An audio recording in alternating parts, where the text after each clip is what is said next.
because until I can see that we have gone live, then it would just be me waiting here, pretending that I'm going live. We may be live right now. I'm not 100% sure.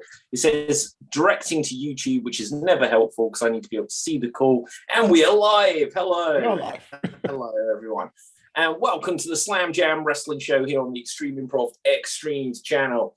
Tonight is a Clash at the Castle All Out Worlds Collide special. We'll react. We'll give some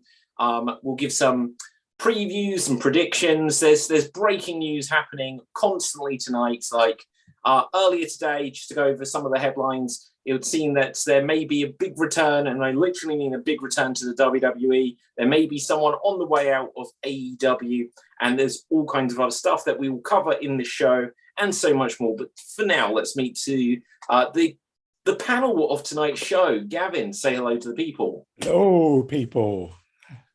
I'm not going to ask you how you're doing because I can't hear you. So, well, yeah, absolutely, absolutely. Look, normally I say, because it's been a couple of weeks. It has been a couple of weeks. There's been stuff going on in the world, but we are back and we are better than ever, to quote Eric Bischoff's theme music. Like, if anyone has any interesting wrestling trivia or something that's caught their eyes, feel free to share it as well. But TJ, say hello to the people. Hey, people. I don't really have any wrestling trivia at this point. Do I? I don't. So, hey. There we go. Excellent stuff. Well, tonight is going to be more about giving previews and predictions. Now, let's react to one of the things from today. Let's control our own narrative. Okay, I do have a wrestling trivia. I was in the middle of wait. I was in the middle of I was literally setting up what I was going to talk about. So we'll come back to that in 1 second. Cool. Yeah. But the breaking news, not to cut it off midway through the stream, don't cross the streams, guys, as they say in Ghostbusters, is that Braun Strowman is going to be apparently returning to Monday Night Raw next week. Have you guys heard this? Yes, I have. And it's just got a little notification saying it's actually now official. Official? Wow. How about is it official? Yeah, it's official. So that's interesting, though, just because I didn't see the NWA show, and I think they had their 74th anniversary show or something this last weekend. But I know that there was a Control Your Narrative invasion of NWA. I don't know that Braun was there. No, he wasn't. He wasn't. So yeah, obviously this has been in the works. What does that mean when like one of the promoters of a company actually jumped ship? Like we had it with Cody earlier this year, but I think in the case of Control Your Narrative, them losing Braun is a bigger deal. I mean, Karrion Kross was also one of the top guys for Control Your Narrative, and he's back as well. Yeah. So, well, perhaps this is a Control Your Narrative invasion of WWE. I was going to say that. I mean, not in that form, but I think a lot of these guys that are in Control Your Narrative will want to go back to WWE now that Triple H is in charge.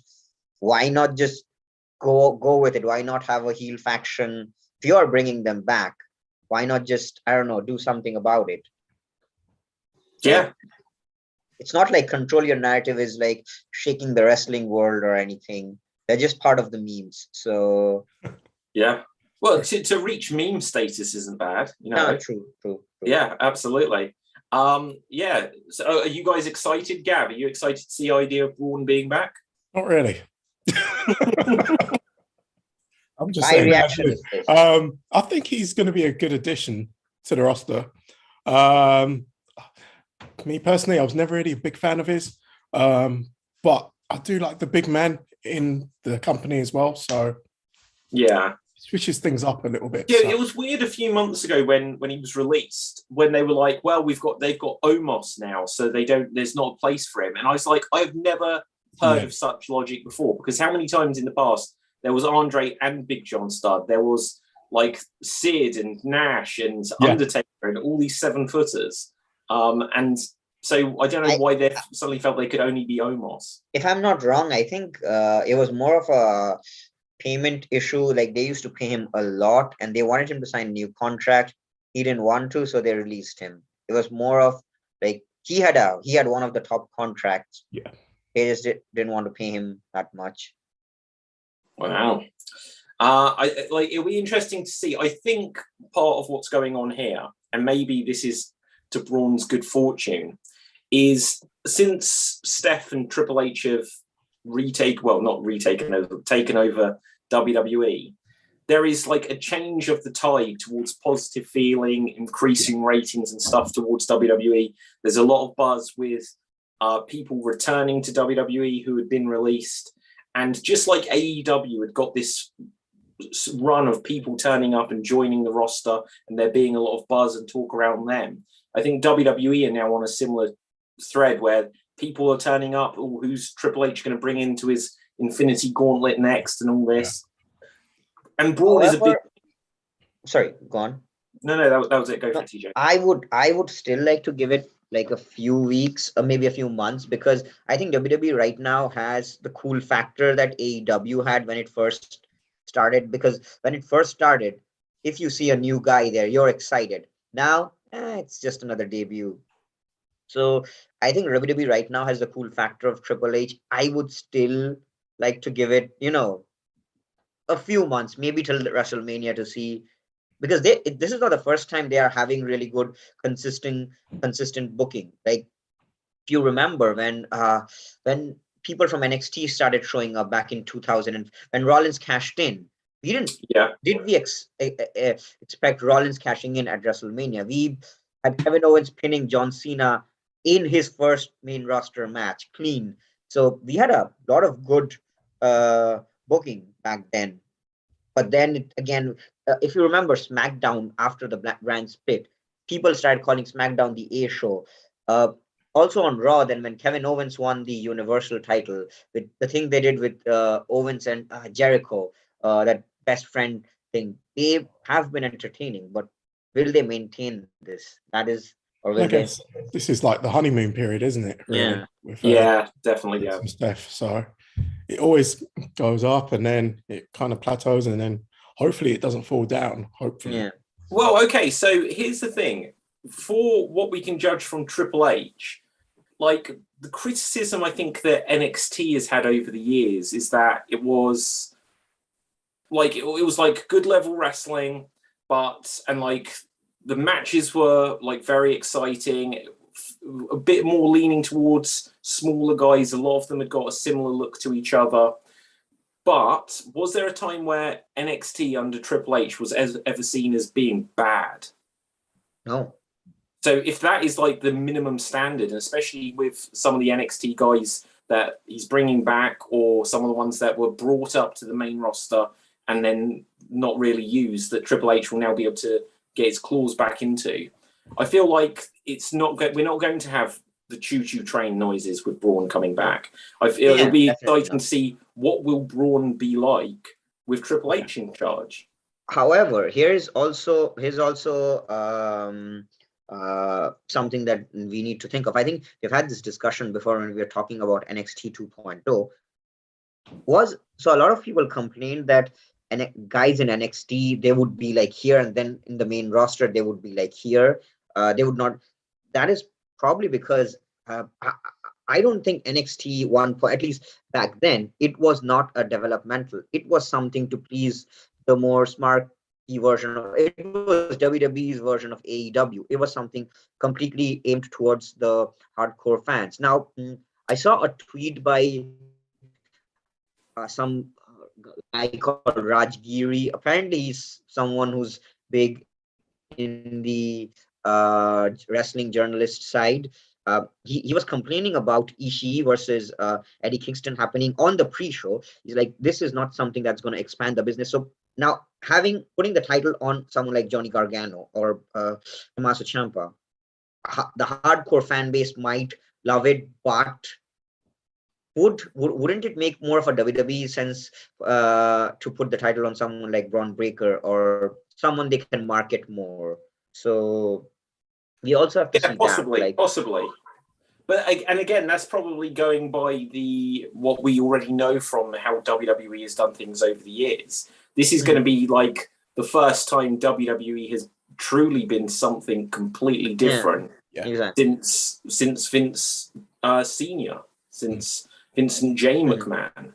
Because even though we had the 80s era and the new generation and the Attitude Era and the PG and Cena and all this sort of stuff. It's all like Vince's vision. Exactly. And Vince always leaned towards like the Bron Breakers, like the big guy. And I don't think there's anything wrong with that. But I think a lot of us would say over the years that, when they get a Daniel Bryan or a Shawn Michaels or someone that is like the more NXT mold of wrestlers, they've been like the ones that we really like. So if you combine that with the WWE powerhouse machine, just see where it can go. Yeah. Anyway, so there are other things going on in the world. First of all, TJ, I do want to come back to you. You said you got an interesting trivia or something. Okay, so I think what's her name? Nikki ASH is competing for the for some title. I don't know which one, but some title on one of the either Clash of the Castle or Worlds Collide. Once she does this, she will be the only active female wrestler to have competed for every active women's title in WWE. Wait, what? I think she's competing for. I need to check, but I read somewhere that she would be. I think she's. Wait, it's for like the UK Championship, the Women's UK Championship. Yeah, she did at some. Yeah, I think she did at some time. Okay, well, yeah. I read somewhere. Whichever she's competing for is the one that she has never competed for before. But let me just check. I read somewhere that she will be. Okay, she's not on what's it called? Clash of the Castle. No, so Worlds Collide. That was a little scary bump she took on SmackDown. Okay, she's competing for the NXT Women's Tag Team Championships. Dewdrop and Nikki Ace. Okay. So, Gav, what was the bump? I didn't see the SmackDown. I didn't see. He got suplexed out from the ring out onto the floor on top of all the other women. Yeah. But I noticed that her leg went and hit the guardrail. Ooh. And I think she landed on it as well. So I was like, whoa. Yeah. Nasty. Close call there, perhaps. Yeah. Okay, let's go over Clash of the Castle, just because I don't know if we're going to get anything more announced on SmackDown. I assume SmackDown is taped because... Yeah, it was taped for last week. Okay, so do we know any unannounced matches? But otherwise, there's literally 6 matches been announced for this thing. Mm-hmm. I'm not too sure. What's that, for Clash or for SmackDown? Clash. For Clash. Clash. Oh, right. Yeah. So I expect at least 1 or 2 pre-show matches, and then maybe 1 or 2 other matches. But anyway, let's quickly go over them, see if we've got any particular predictions. Sorry, you kind of froze. I didn't hear you. What did you say? Don't worry. We're just saying how much we adore you, TJ. Right then, let's just go over the matches. There might be something that hasn't been announced, but from what we've got, at least according to Wikipedia, let's go over the matches and if there's any particular predictions. For Clash at the Castle, we have Edge and Rey Mysterio with Dominic Mysterio against the Judgment Day, Finn Balor and Damian Priest with Rhea Ripley. Who do we think is going over here in the UK? I think it's going to be Judgment Day. And I think this is where Dominic finally turns. Interesting. Yeah. Yeah, maybe. But I think it's just because Judgment Day, obviously it started with Edge, I feel like the Edge factor in it just means that if they have Dominic, unless Dominic joins Judgment Day. Yeah. Oh, okay. If Dominic joins, because otherwise I feel like it would be prioritizing the Rey Dominic thing with Edge just being at the side of it. Dominic is going to cost Edge somehow. Do you think it'll be in their little threads with the Rhea Ripley, I'm your pappy, with Dominic, and he's submissive to her. Yeah. So I'm here thinking something's going to happen. It's got to. Okay. Do we think it's going to be an absolute turn, or do we think it's going to be a mistake, which later it'll be that first? Yeah. No, I think that sounds good. Yeah. Something where it's it's a bit ambiguous what is the intent. Yeah. What's your thoughts on that? I think so as well. I think Judgment Day is going over because of Dominic. I don't know if it'll be a complete turn, but And I think Yeah. he's going to play a factor in Edge and Rey Mysterio losing. Yeah. See, I was going to say that I think Edge and Mysterio are going to win because I am taking into consideration that it feels like this could be the opening match of the main card. Bring out Rey Mysterio in front of the crowd. It's not their usual crowd. They've got to get like 60,000 people pumping and everything. Mysterio is often good for that spot. I don't know. Like, you may well be right. I would have landed towards Edge and Mysterio, but I'll probably be proved wrong on this. Okay, so next up we have Gunther against Sheamus, Intercontinental Championship match. What do we reckon here? I'm really torn here because his name is Walter. I really want him to be a beast. However, I recently saw Sheamus putting up a tweet that said that he has won everything except for the IC title. That's the one title he wants to win. This will make him a Grand Slam champion. If you're ever going to do it, Sheamus is not getting any younger. Give him the belt. Give him the IC title. Let him complete this set. He has won Money in the Bank, the Royal Rumble, King of the Ring, everything but the IC title. At the same time, I also want to see Walter just be Walter. But much like Mysterio and Dominic, for me, I don't think Walter or Sheamus is the interesting part. I think Walter is going to win. However, I think it's going to be because a certain Butch is going to, and this will not be by mistake. Butch is going to cost Sheamus. Butch is with Sheamus, right? Or is he with Walter? What, Butch? Yeah, he's with Sheamus. Okay, he's gonna cost Sheamus the match, and then he's probably gonna, after the match, take the mic and be like, "I'm done. I'm done with you. I'm done. I'm Pete Dunne." Voice. Do you know what? Like, why is you didn't get the pun, did you? Why is Pete Dunne not wrestling? Why is he not wrestling? I think this is when he goes back to being Pete Dunne, because I heard somewhere that Theory is being advertised as Austin Theory. I think this is where Butch goes back to being Pete Dunne. Yeah, no, I get that, but why is Pete Dunne not wrestling on the UK event, or is it just that they don't see that he actually means anything to them? Well, I don't know. Like how he's being booked, like Scrappy Doo. Well, yeah, but like still, like NXT UK, he's only been out the fold a couple of years at the very most. Yeah, true, was Mr. NXT UK. It would have been good to have him back with this event, but yeah, exactly.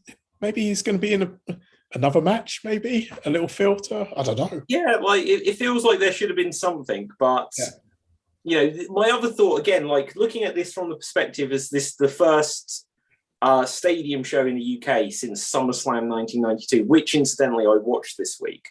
And honestly, I'm going to be completely honest. I don't think this show is going to have the same lasting impact. No. You know, Drew McIntyre main event, we'll see. But there was an opportunity here. And I almost wonder if they're like, well, Wales isn't very far from Ireland, but it's obviously it's not the same. But Intercontinental title match, I don't expect this is going to be going on last. Obviously, Gunther obviously is another big connection to NXT UK, but it's this one baffles me slightly. I think personally, Sheamus will take the title here, though. I'm not sure. And okay. The reason why I say that is I think they're going to build Walter was NXT. Yes. They're both Triple H guys anyway. But Walter had a presence in NXT where he was just going through everything, everyone. So I think now Triple H is at the helm, he's going to keep that for the time being, I think. Okay, that's very sage logic there. Yeah. So I'm kind of looking for a Walter win, especially with that interaction he had with Tyler Bate, where he was there telling Tyler Bate, you've got to defend that title like how I did. kind of thing. So that little pep talk, and I was just like, "You're going over. You're going to go over Sheamus, aren't you?" So. Yeah. Okay. Well, you're quite possibly right. I've got a sneaking suspicion that I'm going to get all of my predictions wrong tonight. Like I'm trying to put like a logic to it, which I don't even 100% believe in. TJ, who did you think's going over, Sheamus or Gunther? I was going with Sheamus, but when Gaff brought up that pep talk thing, I'm gonna go with Walter. Okay. I can't get out of my head. Like 30 years I later, didn't think of that. Yeah. Continental title change, UK. That's why I'm going with this. Riddle and Seth freaking Rollins. This was the talk of the town after that promo segment on Raw. Well done. They brought that back because the first promo, I was just like, this is so crap. How they're going back and forth with it. And then the part afterwards, I was just like, this is brilliant. Yeah. You needed that first part to make the second part. So, yeah, it was brilliant. Yeah. Well, like, do you know what? Like, it seemed to have a little bit of a negative side effect because, like, after this, wasn't it that, like, Riddle's wife or ex-girlfriend suddenly decided, it's like, well, you mentioned me, so now I'm going to start sharing stuff. Oh, and really? She's like, yeah, there's like, I don't know if this was his ex-wife or an ex-girlfriend or someone, but just started sharing. This is his recent ex-girlfriend. His recent ex-girlfriend started sharing tweets that he wants to do this or do that, like dodgy stuff I won't even say on the show. But yeah, and she was like tagging Triple H in it and stuff like this. Yeah. Wow. But who do we have for this? Riddle or Rollins? Rollins. I'm not too sure. I'm torn, really. I'm gonna go Rollins as well. Okay, interesting. Okay, so far you guys have gone Judgment Day, Gunther, and Rollins. Yeah. So are we sending the fans home happy? It's all I'm saying. It's all I'm saying. It's a slow build. Yeah, slow build. Well, you may well be right. How many times have WWE done it where like it's all the heels and then the main event? Yeah. Is the one like, so then you're so relieved in the end. I think I agree actually. I think Rollins on that is definitely going over. Yeah. Like I just don't think Riddle's quite there yet. I don't think they're gonna have him beat Rollins. No. That Rollins would be on a bit of a with the Cody thing, he was on a downward spiral. I think he needs to be brought back up a little bit. Yeah, absolutely. Okay, then we have 6-woman tag team match: Bianca, Alexa, and Asuka, Bayley, Dakota Kai, and Io Sky. Damage control. Yeah, it has to be damage control. Gotta be. Yeah, I agree. Has to be. Fairly simple there. They're just they've just turned up. They need this basically. I don't think it will hurt Bianca. I don't think it's gonna matter to Asuka or Alexa in their position either. No. And Bianca now needs some challenges as well. So yeah. Yeah. Who's taking the pin there? Asuka probably. No, probably be Asuka. I'm gonna make a prediction. Okay, go for it. I think someone else, either Io or what's the other name of who's the other person? Dakota Kai, Bayley. Either of the two of them are going to maybe hit Bianca with some move, and then Bayley's gonna tag in and get the pin because she wants to, and this is also going to create, it's going to be a little tease of like I definitely think Bayley's the one pinning Bianca, and this is going to lead to a Bayley versus Bianca match, but I think there's room to also build a little like she is the leader of that faction, so yeah, I see what you're going for there. The only thing is, obviously, with that, like where someone else earned the pin, but she tags in and steals it, I feel like they've only just turned up. Yeah. So that feels like that's the tension in that group sort of thing. Yeah. But I like the idea. I like it a lot. Okay, then we have Liv Morgan and Shayna Basler. Morgan, I think, is winning. Yeah. I've got to go. I don't think. Yeah. Yeah. I don't think Shayna But- Baszler's taking this. So I'm Only gonna go the with Triple Shayna H factor. Baszler. I'm gonna go with Shayna Baszler because Oh, really? a few. One, Shayna Baszler is a Triple H girl. Two, the whole Liv Morgan thing, like she's this lovable character, but she's not that good in the ring. If we are being honest, she's not that good. Three, and this is the most important part. If you remember, there was a promo between what's her name, Ronda Rousey and Shayna Baszler, where Ronda's like, "You used to be a killer." I reckon Shayna Baszler beats Liv Morgan, and then we get Ronda Rousey versus Shayna Baszler. I don't think so. I think Shayna is going to obliterate Liv, but Liv wins. But then Ronda versus Liv, Ronda gets the belt back. I think Ronda and Shayna are going to become like a tight unit and just run havoc. I like that thought. I can see, I can certainly see that as a way to go. Mm-hmm. Liv, she's good in that position. I'm pleased for her and all that. I don't think she's going to be going to WrestleMania. I don't think she'll have it by the Rumble. Exactly. Yeah. Okay, which leaves us, before we start to look at some other things and get onto All Out and everything else, with the main event, Drew or Roman. Apparently Roman has had the belt for 991 days or something like this, so he won't hit 1,000 days unless he keeps it. Are they going to take it off of Roman just for this UK moment?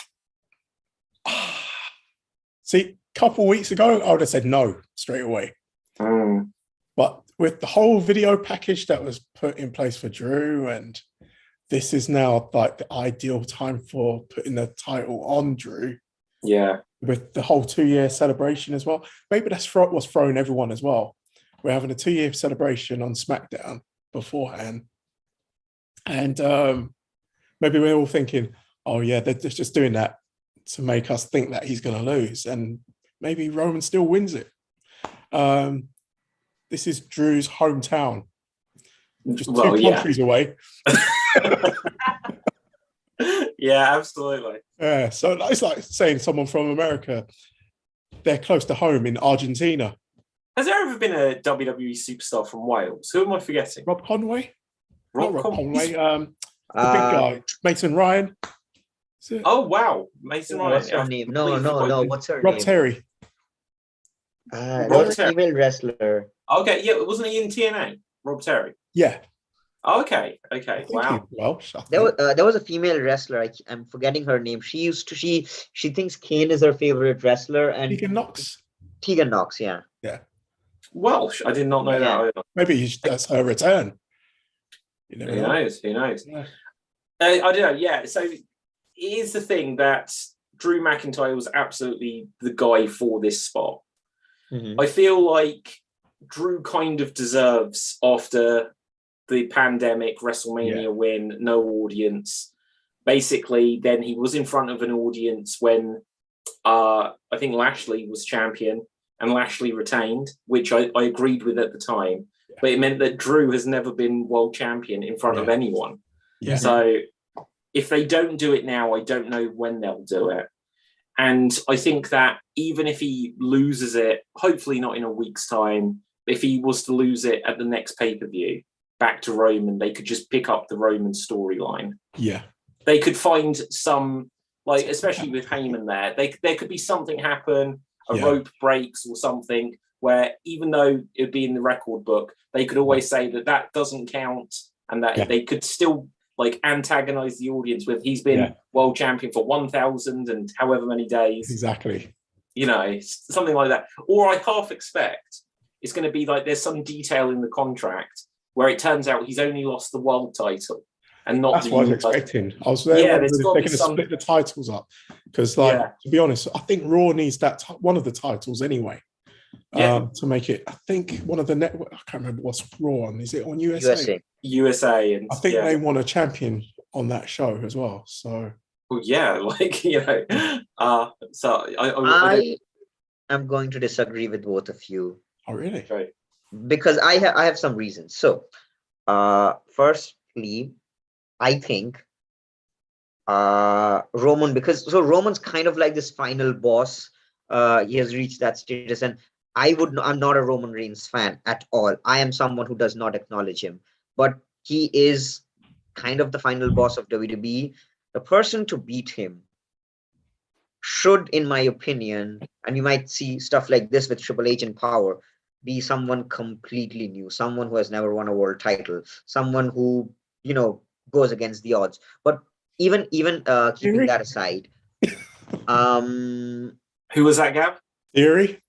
Theory? Yeah. not Theory, but Oh my I don't God, know. imagine if we get a cash in front of the UK. Like, there'll be riots. There'll be riots. Yeah. But if Roman does somehow cheat to beat Drew, people are gonna boo. He's gonna receive nuclear heat because I know people that are going to this show to see Drew. They're absolutely certain. I know people that have put money on Drew. They're going to this show to see Drew win. Imagine. And I know at least 5 people like that. I'm assuming there'll be more people with that school of thought. Imagine if Roman beats Drew. Imagine the heat that he's gonna get. Probably similar to. But not being funny, that would be brilliant. Not being funny, that would be brilliant. Especially for Roman, like to get that nuclear heat from everyone. Oh man, that'd be brilliant. If you remember, when Roman beat Taker at WrestleMania the next night, that was, I think, to this day, that's my favorite Roman promo ever. You have audiences saying, hey, we hate you, Roman, and a lot of things that I don't think I should be saying here. And all Roman said was, this is my yard now. That was brilliant. How did they not turn him heel after that? Now, 2 things. Drew, I think Clash of the Castle is going to be a yearly thing now. And now that WWE is trying to globalize and all, Drew can get his moment next year. I know it's again pushing it, but Drew can get his moment. However, just for what would be a bigger moment? Drew getting his moment right now, or Roman getting that nuclear heat? No, do you know what, TJ? Just based on what you said, if Drew doesn't win next year, they sell 20,000 tickets. Like even though it's going back many years, like WWE or WWF One Night Only or whatever it's called, and Bulldog loses the European title to Shawn. Yeah, it was just like unbelievable that they did it. Imagine if they don't, like, next year, if they give Drew the championship now and then they come back next year and then like whoever, like Drew or whoever they have in that position then like loses, I think it would be a mistake to. I can totally see Drew winning. However, WWE really wants to build to that Roman versus Rock match, which I know does not need the title or the titles, but they kind of like putting everything on Roman. Like, I think it was a mistake giving Roman both the belts. He did not have to. But here's another thing. If Roman does lose, do you think it's going to be a clean loss, or will it be because, like Gav said, maybe Sami Zayn does something that, costs Roman the title? But then, do you want a title reign that has been going on for over 2 years to end on a technicality? Shouldn't it be a clean loss? Apparently, there's someone that's going to be joining the Bloodline. That's not Sami Zayn. Solo Sikoa, the other Samoan guy. It could be their brothers. Yeah. Could be. Right, guys. Let's. I'm gonna go with Roman. I think Roman's retaining. I'm saying Drew. I've got to go Drew. Gav. I'm torn, but it would be really great to see. I'm a Roman guy as well. That's the thing. So I'm not, but I'll still go with Roman. I love Roman. It would be great for the fans in attendance for Drew to win. Yeah. But I kind of see Roman winning it for some reason. I don't think they're taking off the title. Vince was still in charge, it would be Roman winning. For that, without a doubt. Something I read somewhere is that with Triple H, when Triple H books a show, The ending is epic. It's not necessarily something that pleases the crowd, but you remember the ending. Yeah. If you look back at some of the shows that he has booked, he has made endings that you remember, but it's not. It's you might remember it because you you just hate it. Like again, in a heel way, for a heel to win, for a heel, this would be the ultimate heel moment. You have the crowd favorite. You have, and I'm gonna disagree with David with you on the part where you said that if Roman wins, they're not gonna sell. I think WWE is gonna sell 60,000 crowd because it's WWE. Because when they announced Clash at the Castle, WWE was still under Vince, and we know how bad the booking was. The whole Triple H thing happened like, I don't know, a month ago or so. WWE still sold a lot of tickets, and still they would get a huge rating because they're WWE. They have that.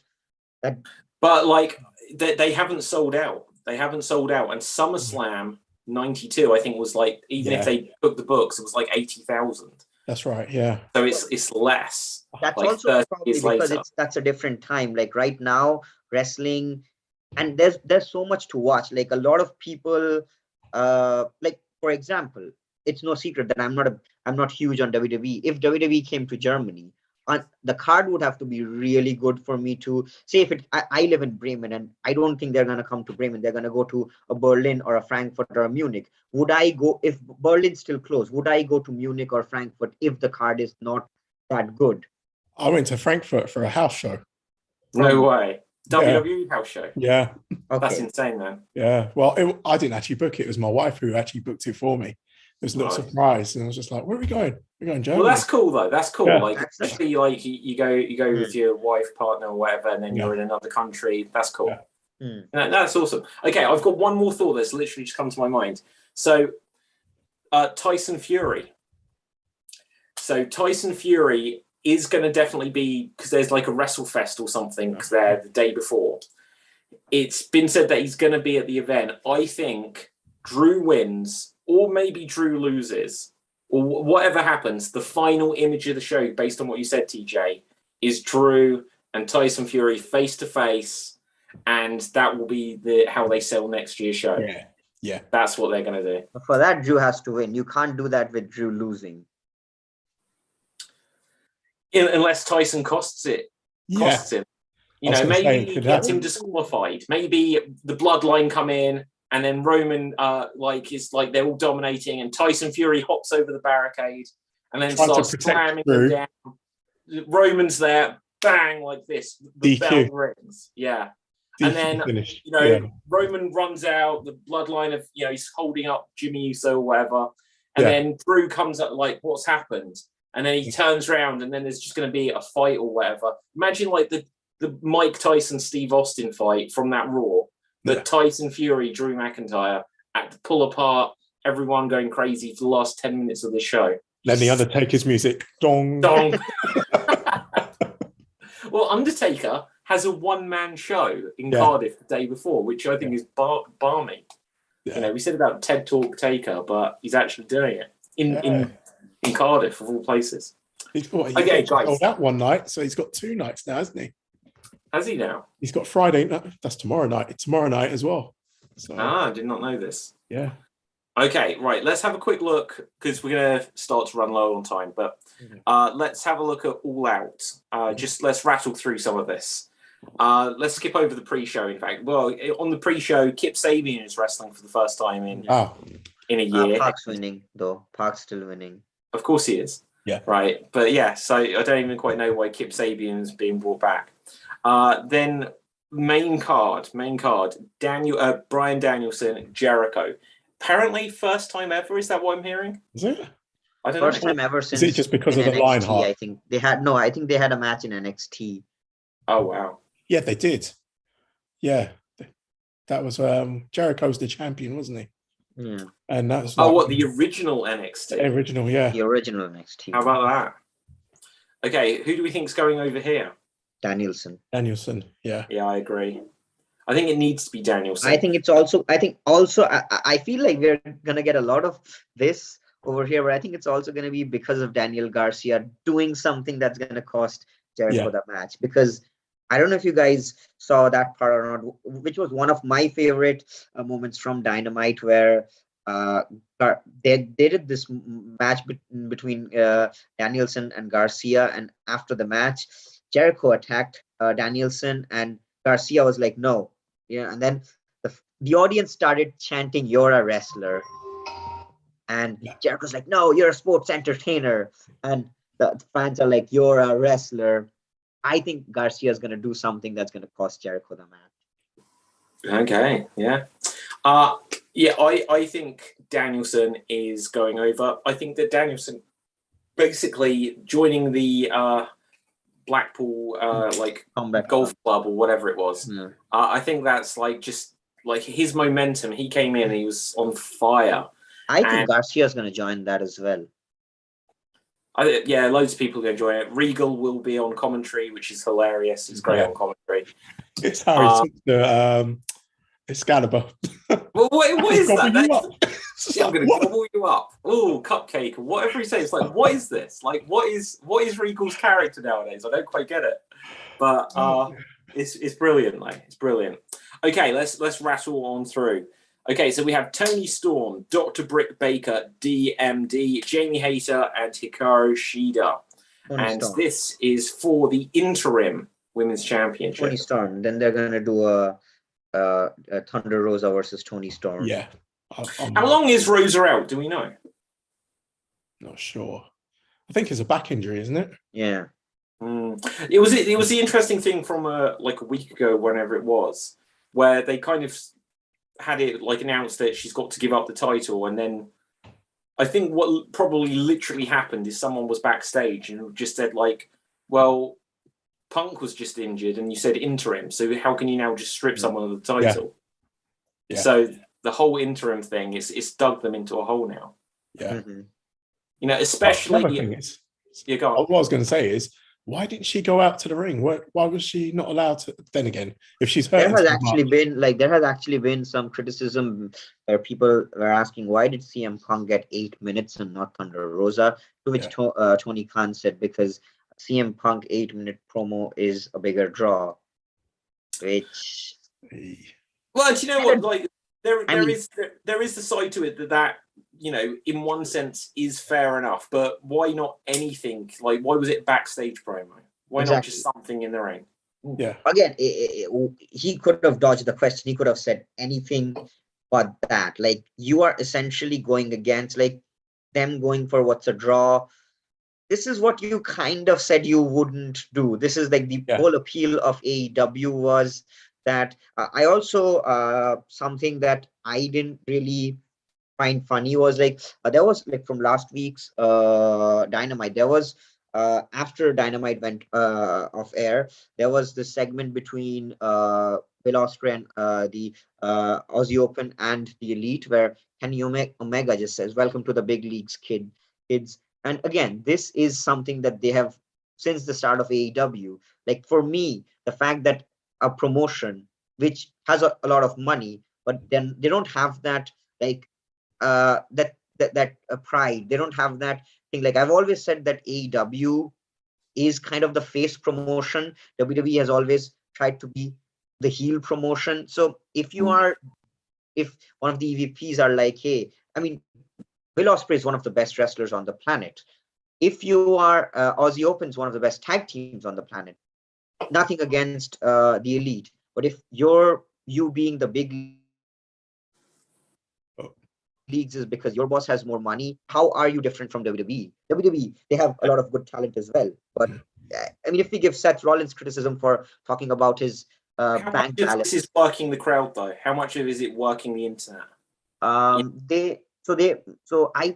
think it might be because Kenny says that no one will ever hear this, but then they upload it on their YouTube. Yeah. I think we've seen Dynamite from last night, like Omega's introduction. I forget all of what was said. That was brilliant. Everything was, I have done, you know, who has done this? Which Will Ospreay? It's like Ospreay was in the ring. Why didn't he just go and lump? Knock you. Exactly.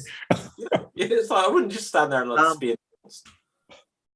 Also, I think recently, I don't know if you guys heard or not, there's been a rumor that Bobby Fish's contract is up and he's a free agent. Yeah. which is really unfortunate because they were kind of building up to that undisputed versus the elite, where um, the elite would be the baby faces. But now that they cannot do that, maybe they need another heel trio, and maybe the elite, they work their best, like they do their best works when they're heels. So I don't know what they're doing. I still hope Bobby Fish resigns, or at least to do the match. At least, even if he's a free agent, at least we get that match because they were building up to that. Yeah. I just think the story of this year, like AEW was the face promotion for 3 years because they had everyone that they were signing, great contracts, all of the stuff that was being said early, which made it sound like they'd get like healthcare and tag team wrestling would matter and women would get equal time and all of this other stuff. And not everything's come true. But then as they've hired more and more people, then with Cody, it literally started, obviously, if one of the EVPs leave, and we'd had a little bit before that, I guess, with Big Swole and Tony Khan clashing on social media. And then with Brian Cage, rumblings of that. And then Jonathan Gresham, now Bobby Fish, and Joey Janela, and a few people. It's like the list is now growing of people that, it isn't all sunshine and roses in AEW. And losing someone like Bobby Fish, which obviously really impacts what would have been a huge storyline, the undisputed elite, against the elite or whatever. It's just a shame that there is this different feeling now of what AEW's mission statement was and how they lived up to it. Yeah, I think a lot of it is with Tony, because when the promotion started, it was the Bucks, Kenny, Cody, they were the ones running the show. And I always think when it's a wrestler, unless they're extremely selfish, I think they understand how this works more than Tony Khan. He's a smart. Maybe he understands it a little bit better than Vince McMahon because he is a fan himself. But at the end of the day, he's going to go for where he makes more money. So can a businessman really book a show for the hardcore audience, or does he just book a show that makes him more money? That's also a very interesting. It was weird. A few years ago, like many years ago, when Punk left WWE, I always remember that there was something that really struck a nerve with me, like with a Triple H interview that he gave somewhere, where he was like that it wasn't about whether a Punk was a great wrestler or was getting his push, but it's about people have to be able to work with each other. And if you're the boss of something and you feel like, God, I've got such a personality clash, you can put stuff to the side so much. But if it was just like, this is never going to work, we can't stand to be in a room with each other. And like the interesting thing with Punk in the last couple of weeks, obviously, Punk calling out Hangman Page, which was like, and again, I don't rule out that this was planned just to get the audience, the buzz and all this sort of stuff like this. But the idea that, like, I've said this going back months now, when Punk was on that post-show press conference, whatever it was, and he was like, yeah, I think I'm going to go for the world title next. And Tony Khan was like, oh, that was like, really, it looked like on Tony's, I remember. like news to me. And I think that Punk feels that he's got enough swing or whatever, where he can just sort of say, I'm going to do this. And I feel that Punk probably felt that, well, I'm just going to say this and I'm kind of, you'll either like it or I'll leave, sort of thing. So the thing with Tony Khan being the smark and what we hear about, he just ghosts people rather than like, he needs a John Laurinaitis is what it turns out. I think he also needs a creative team. You can't future endeavor them. Not sure about that one. I think he also needs a creative team. Like, I know he's a smart, but don't book everything on your own. Like, you've got a pretty convoluted. Yeah, absolutely. You can't take it all on. And like the solution is, like, and this is the thing that's highlighted is it was always like, oh, Vince gets someone else to future endeavor you. But if his solution is just to ignore people until their contract runs out, that's probably even worse. Yeah. It's worse, So, but then it's like, well, you've got Jim Ross there. You've got a talent. I don't think Jim doesn't want to do that now. Yeah, it doesn't surprise. Yeah, I agree, Gav. But it's like, get Jim Ross to train up the talent relation guy. Just get someone in that position if you don't have someone. Yeah. Anyway, sorry guys. Let's just because I'll get Taz to do it. He'll love it. Who's that? Taz. He'll do it. I could have believed Taz would be good at it as well. Yeah. It'd be so straight talking. Straightforward. Yeah. Yeah. You're gone. Your future endeavor Jones or whatever it's like, Get your yam bag. Yeah, exactly. And it would be okay. Let's have a look what else we've got on the pay-per-view. House of Black against Darby, Sting, and Miro. House of Black. Lana comes back. Still House of Black. I'd like that. I think she should. Yeah. And I think Miro, who's another one where we hear rumblings that he's not super happy, I think that would give him something. Yeah. And it clearly worked in the past. Big time. Yeah. Mm-hmm. Yeah. Okay. We're all in agreement. Is that House of Black? House of Black for me. I think House of Black will win, but I'm thinking that something's going to go down with Julia Hart with Miro. Yeah, I think that might happen after the match, but I think House of Black is winning. Still winning. Okay, then we have Jade and Athena. So Jade Cargill, and that's Jade. Jade goes over. I'm not sure. Okay. Like, I want Jade to win. I think they're on such a roll with Jade. I think Jade's winning. Jade's not losing the title anytime soon. To win. I'm a big Jade fan. Athena, me personally, I'm not feeling her. She's a great wrestler. I'll give her that. But I don't want her to come in and beat Jade at all. Mm-hmm. Well, how long? She's been there a little while now, hasn't she? Yeah, she's been there a few months now. Yeah. So but I don't want it to be. I don't want it to happen. I still don't think she's winning. I still think they're going with Jade. Yeah. Yeah.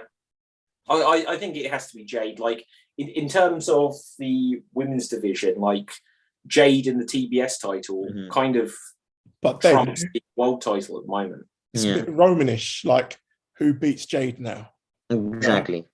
Just keep building it. They've got 2 women's titles. They could in a year's time, Jade's still got the championship. Unless it completely goes stale, I think that would work.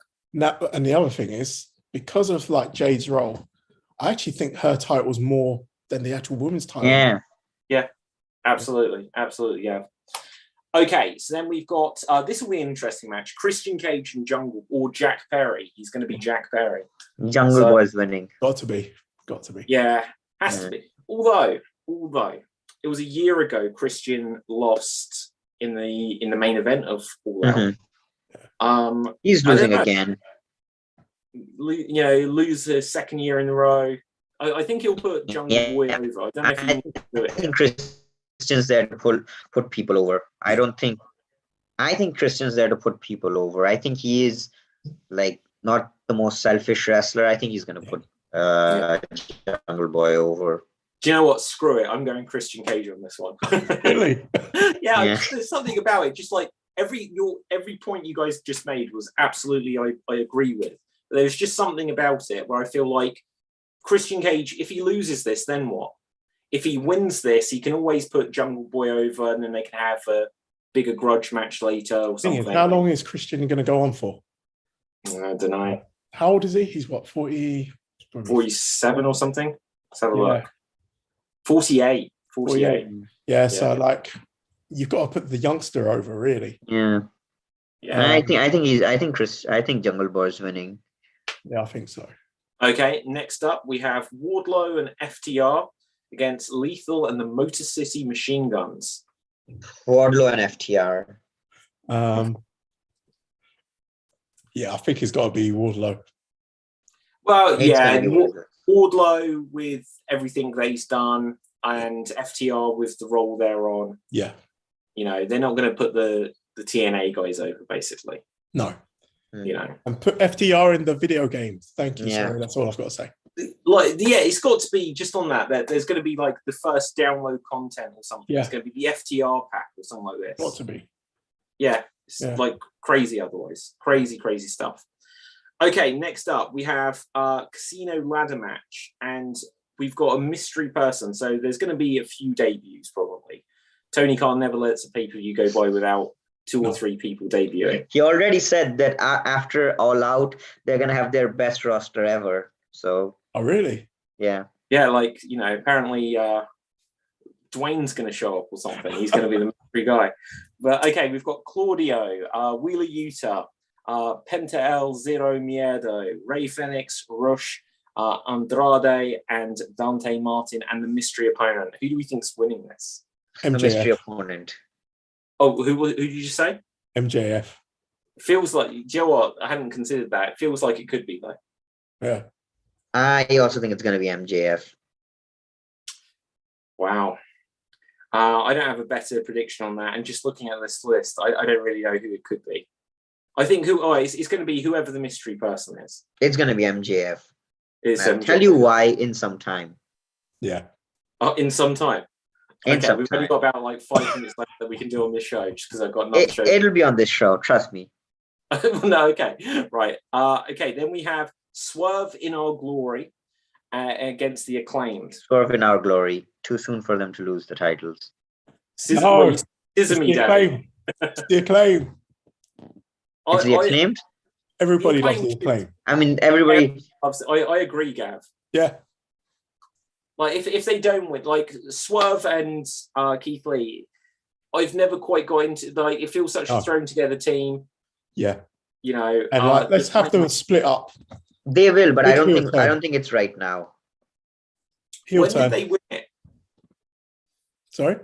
When did Keith Lee and Swerve Strickland win? They defended it, so it's probably a couple months ago now. A couple of months ago, yeah. But I think this would be a brilliant time to actually have the heel turn. A swerve, you may say. Yep. Swerve. Yep. Okay, cool. Okay, let's power on through, because next up we've got Powerhouse Hobbs, Ricky Starks. This one, I don't know who's going over here. Yeah, it's got to be Ricky, though. I don't know. I think it's got to be Hobbs. I think it's going to be Hobbs. Actually, I was going to say, I probably spoke out a bit too soon. Let Hobbs win to build the story. Yeah. I think, like, Hobbs is, like, when he debuted, it was like, oh, this guy's impressive. Yeah. But I think, like, he's in better shape, his personality is coming through more, and all this sort of stuff. Ricky Starks, everyone thinks that he's going to be a star. Yeah.